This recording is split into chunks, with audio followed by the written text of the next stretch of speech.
তোমরা কি বউ পালতে চাও? তাহলে এই 5টা বউয়ের ভাষা শিখে নাও। নাম্বার 1, কি হয়েছে তোমার? কিছু হয় নাই জান। তার মানে কিছু না কিছু একটা হয়েছেই।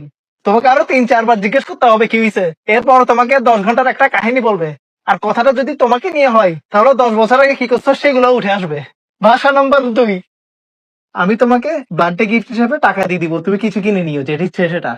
ঠিক আছে জান, তোমার ইচ্ছা। মোটেও আমার ইচ্ছা না, ওর ইচ্ছা আমি ওকে সারপ্রাইজ দিই। আর প্রত্যেক বছর সারপ্রাইজ পাওয়ার পরেও ঢং করবে যে আবার সারপ্রাইজ হয়ে গেছে। আর তুমি যদি সারপ্রাইজ না দাও বা বলে যাও তাহলে তোমার ভাষা নাম্বার 3।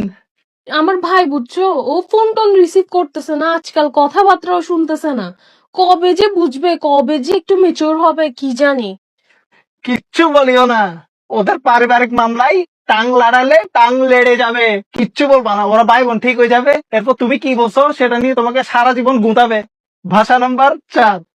জান ঘরে তো কিছু নাই, কি বানাবো বুঝতেছি না, কি রান্না করব। তার মানে ও চাচ্ছে তুমি ওকে বলো চলো আমরা একটা রেস্টুরেন্টে গিয়ে খেয়ে আসি, ঘরের জিনিস আছে খাবার, তবুও ওরা বাইরে খাবে।